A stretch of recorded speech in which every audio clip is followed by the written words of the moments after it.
Thank you, Mr President. Order. I rise to speak on the importance of agricultural shows in New South Wales. I'd like to thank the Honourable Bronnie Taylor MLC for moving this motion. I know that she is an excellent advocate for rural and regional communities here in New South Wales.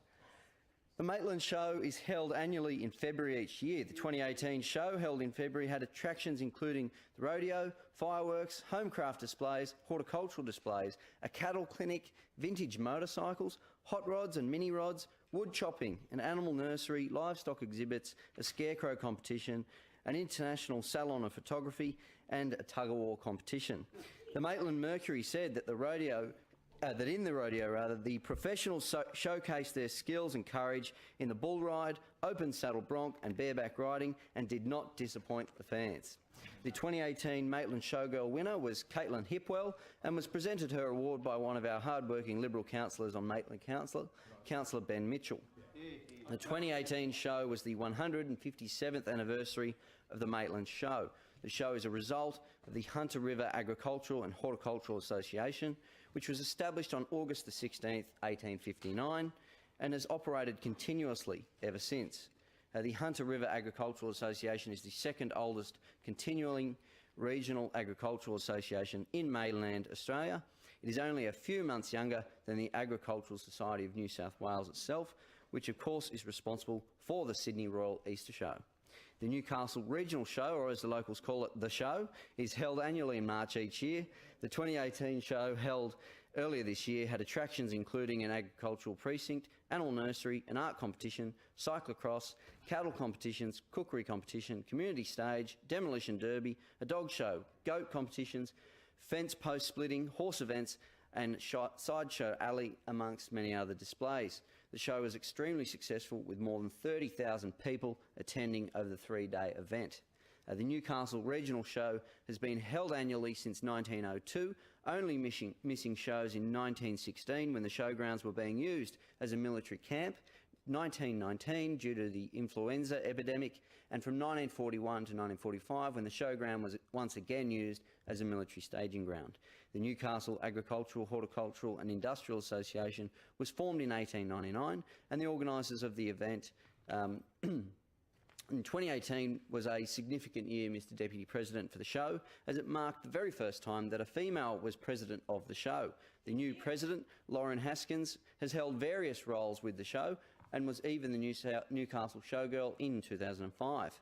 The Central Coast Regional Show was held annually since 1888, when the Gosford and Brisbane Water Agricultural, Horticultural and Fruit Growers Association was formed and the inaugural Gosford Show was held. It must have been an absolute cracker, Mr Deputy President, because the following year the Premier of New South Wales, Sir Henry Parkes, visited to officially open the show on the 5th of April. He travelled by train to Gosford because, as the Honourable Scott Farlow would know, there was no F3 at the time. In April 1889, the trains weren't yet travelling across the Hawkesbury River Railway Bridge. That would not open until the following month, and the Premier would once again return for the opening. I'm trying to imagine what it would have been like. The Premier, on his way to Gosford to open the second Gosford show, disembarking the train at Hawkesbury River and getting on a boat to cross the river, and then getting back on another train at Mullet Creek to travel on to Gosford. He would have looked up at the soon-to-be-completed Hawkesbury River Bridge, the last gap in the rail system between South Australia, Victoria, New South Wales and Queensland. He would have contemplated what that bridge would mean in linking the colonies of Australia at the time. In much the same way, Mr Deputy President, that NorthConnex, which is now over 99% tunnelled through, which is the final gap in traffic light-free travel from Newcastle to Melbourne. I would like to think that Sir Henry Parkes' trip to the Gosford Show was where he got his inspiration for the speech that he gave at the opening of the railway bridge the following month. The address he gave was an important speech in the lead-up to our nation's federation, although not quite as famous as the Tenterfield oration he would give later on in that year. At the opening of the bridge he said, and I quote, "Now will not this be allowed to remain in the mind of every man here, that we met to celebrate the opening of this great bridge in peace, in friendship and in friendly pride. We have here a representative of the great government to our south and of the great government to our north. And why should not this occasion be an emblem of our future relations?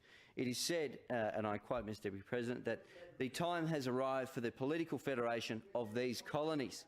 Now, I think it must develop by the progress of opinions, and it is in that view that I regard the event which we met here to celebrate today as one of potent influence for the welfare of these colonies.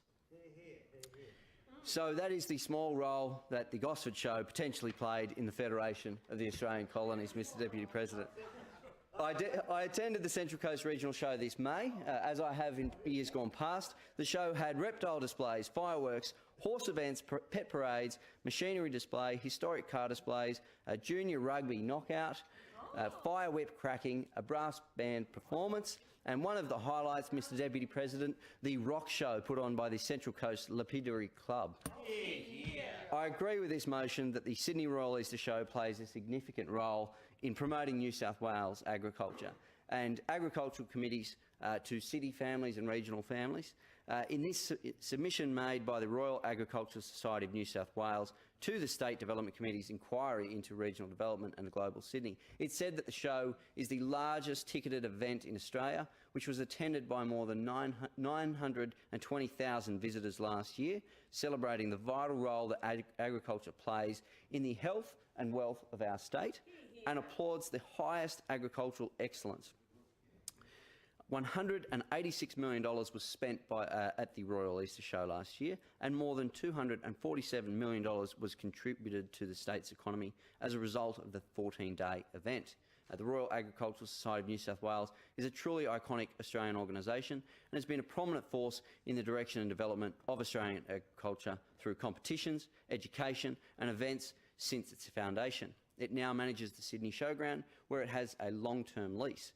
Its vital importance to the state is highlighted by its memorandum of understanding with the Sydney Olympic Park, which, if delivered, will secure and expand the existing $615 million total economic contribution generated by events at Sydney Showground, secure and expand $207 million in total direct spending generated by out-of-state visitors attending events at the Sydney Showground annually, secure and expand the annual direct spending of $186 million at the annual Royal Easter Show.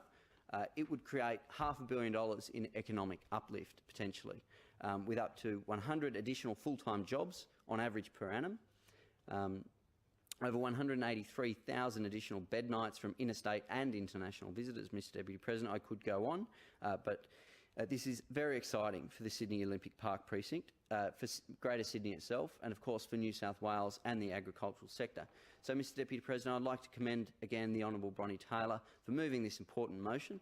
With New South Wales now 100% declared in drought, there's never been a more important time to highlight the significance of agricultural shows and the value of them to our regional communities. Thank you.